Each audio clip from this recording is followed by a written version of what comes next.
It's Corvette season, everybody. Are you thinking about getting a Corvette? Are you about to buy a Corvette? Did you just buy a Corvette? Do you own a Corvette? And you need some tips on how to get the most out of it? Welcome into today's video. Today I'm going to give you 5 things I think all new Corvette owners should do. I've owned my beautiful C8 Corvette for about 10 months now. I love the car, but there are definitely things that after owning it for 10 months, I would tell myself 10 months ago that I didn't have anybody tell me. So don't forget to hit the like on this video. Don't forget to subscribe to ZK's Garage. Let's get into the video right now. All right, most of you guys know before we get into the video, I always like to show off the car a little bit. That's why you're watching the content. It's not for me, it's for this beautiful car. So check it out, beautiful C8 Corvette. Got the nice rear tail light tints on there. Got the ZK's Garage temp plate on there. Beautiful Arctic white. I have the black and white interior. I recently went with the blackout stealth badge, and I will show you also a look at the interior as well. All right, beautiful black and white. Nice looking interior, got the water bottle in there. All right, beautiful. Now guys, let's get into the video, and I'm gonna give you guys 5 things you gotta know. You're gonna love your Corvette. All right guys, for the first one here, we're up at the front of the car, and yes, I got a tape measure. So first thing you're going to want to do, guys, is figure out, one, how high clearance you got. So most of them are same. Obviously it's like right around 5-6 inches here on this car. It all depends though. I mean, different driveways, different slopes, different you know, pull-ins or whatever you want to call them. They're all different and they all have different personalities. So if you do get the front lift, this will help you a little bit. But even with the front lift, guys, you got to figure out how much clearance you have. You have to learn the right way to angle pulling into driveways, the right way to exit driveways. When you're backing into a spot, it's different if you have, you know, the parking bumpers back there. So this is something that's very important. You can see my splitter is in pretty good condition, but I will show you. I do have a little bit of rash. I want to say right there. Yep, see it? So you can see it a little bit. Right, I should try and put the camera straight. Sorry about that. You can see it's a little bit of rash. So overall, it's pretty good. I've managed it pretty well, but you definitely have to pay attention to this. And I'll just show you my example right now. All right, on the driveway. Actually, let me get the tape measure. Just show you guys right now. I just showed you it's about 6 inches. So I don't have a crazy lip right here, but it's about 1.5 inches. But the thing here is it's an inch lip, so you fall off the inch lip and then it starts to slope up, obviously, because it's a road.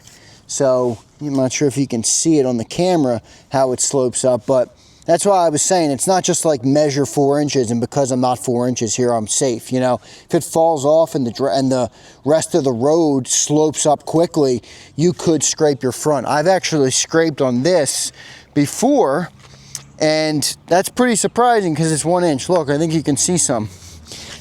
See the black? That's some scrapes. So that comes not only from the front splitter, but also from the underneath. The whole bottom of the car is protected pretty well, but this is something that's going to be really important. All right, guys, we're inside now. The second thing you're going to want to do is set up your mode. So bear with me. I'm going to walk you through this here. We'll start the car up, all right? And I will put you on the front screen. So one of the things you're really going to want to do here is just toggle your mode. So you can come in here on the settings. I have a 2020, so if you have a newer one, some of the settings might look a little bit different, but for the most part, it looks the same. All right, so you can go vehicle, and then you can see Z mode and my mode. So you click into Z mode, and then you can kind of set each thing. All right, engine sound. So Z mode means when I click it into Z. Okay, so see the Z on the steering wheel. All right, you click it into Z. Boom, your car drops it into Z mode, and then these are going to be the default settings of when my car goes into Z mode. So for suspension, I always do sport because you don't want to break your suspension when you're not on the track. Powertrain, track, you're going to get great throttle response with that, brake response, sport, steering, sport, and there is a track option for most. So engine sound, obviously, want to hear that sucker as loud as possible. That's what you do with track. And then you can also do the same with My Mode, where you choose everything as well. So in My Mode, you're not in Z mode. Let me turn it off. I have it on Simplify. That's why it's so see, you can see there's, now I'm off Simplify.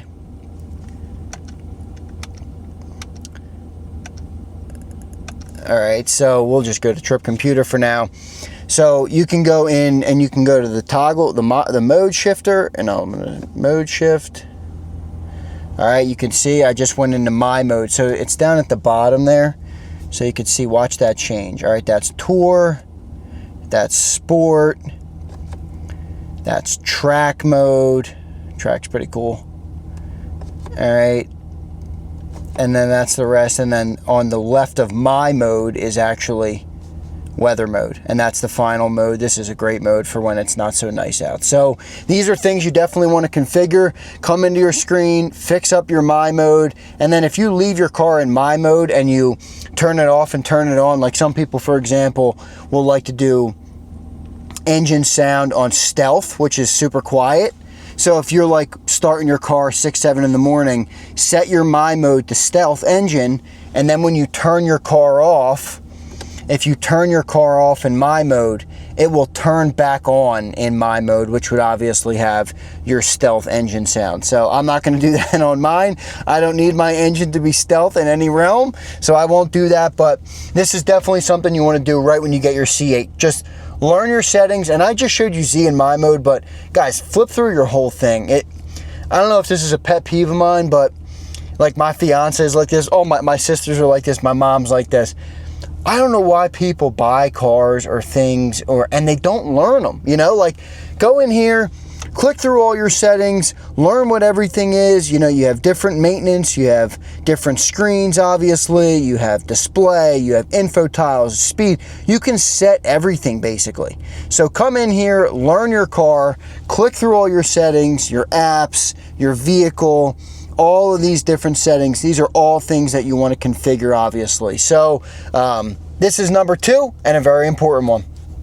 All right, guys, for the third thing that you should figure out is take your car, go to a lot, and learn the dimensions of your car, learn the blind spots, learn parking the car. It's not an overly wide car or anything, but obviously you have the mirrors. Obviously, with the engine in the rear, the visibility over your shoulders isn't so great. So what I recommend doing is going to a lot and picking a spot, you know, and then drive forward into that spot 10 times, back into that spot a bunch of times. Actually learn the way not only the car works, but the way the cameras work, where your blind spots are, how to use your side view mirrors, how to use all these different things so that when you get yourself in a tight spot, maybe there's a tight parking lot, maybe you're at the grocery store on a Saturday and it's mobbed, whatever the case may be.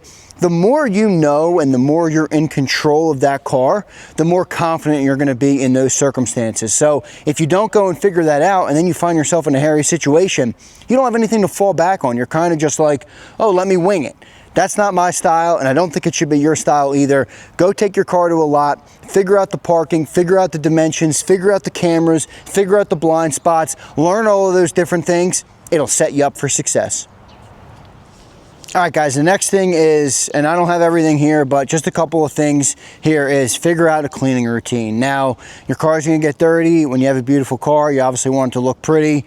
I recommend finding, if you're not gonna do it all by yourself, or you don't have like a pressure washer, for example. I don't have a great pressure washer. My brother has an awesome setup. I don't have that here yet, at least, so I have an awesome place that I trust that's a hand wash place, and they do a lot of nice cars, Lamborghinis. They do some sweet cars, so I trust them cleaning my car. Do not take it to a regular car wash. Obviously, you will scrape the crap out of your paint and definitely get you some stuff for home. So one product I can swear by today is this Built Hamber Traceless. This is for your windows and for all the glass on the car. This stuff is amazing. This is some wet tire dressing. This brand is okay. I'm not going to give it a glowing endorsement or anything right now, but and then I have some Chemical Guys stuff as well. I have like the Quick Detail. I'm iffy on Chemical Guys. I'm kind of still searching for the best brand to use, but look into it. And then the towel, you can see it. So this here is my applicator for my for my tire shine. These are important, guys.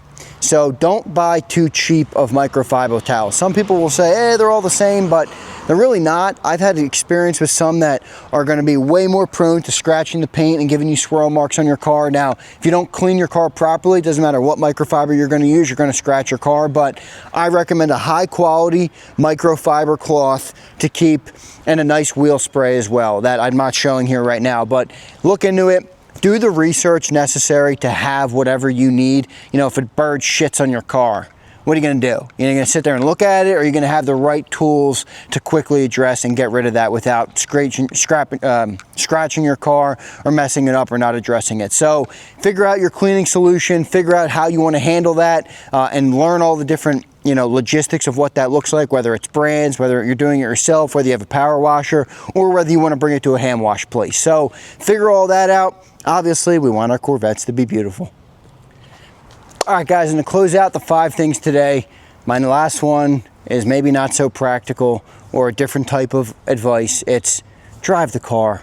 Don't be afraid of the car. Learn your car, own your car, drive the car. Drive it more than you think you should be driving it. You bought the damn car, you saved up, whatever the case. It might be your dream car. You might have waited till you were retired. You might have bought it early. Whatever the case might be, you did not do all that and go through all that and save all that money to look at it in your garage, as beautiful as it is. So get behind the wheel, drive the car, learn the car, love the car, learn the way the transmission works, learn everything about the car, especially when you're driving it. The steering is amazing. You know, I just mentioned the transmission. That's one of the things you're going to really learn when you're in different modes. We talked about that earlier in the video, how the transmission responds in each mode, whether you're doing manual or automatic shifting. So learn the car, drive the car. I promise you guys, it's worth driving your car. I bought the thing 8 months ago, or 10 months ago, excuse me. I've put around 8,000 miles on it. So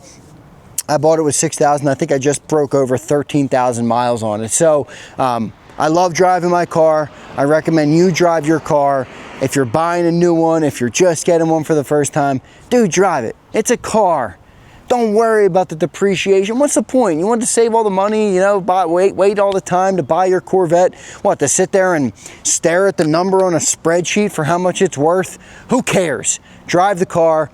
I promise saving it for the next guy is not the right move. So that's my 5th and final piece of advice today to a new C8 owner is get your car and drive it more than you think you should. All right, guys, thanks for watching today's video. That wraps up my 5 tips for a new potential C8 owner.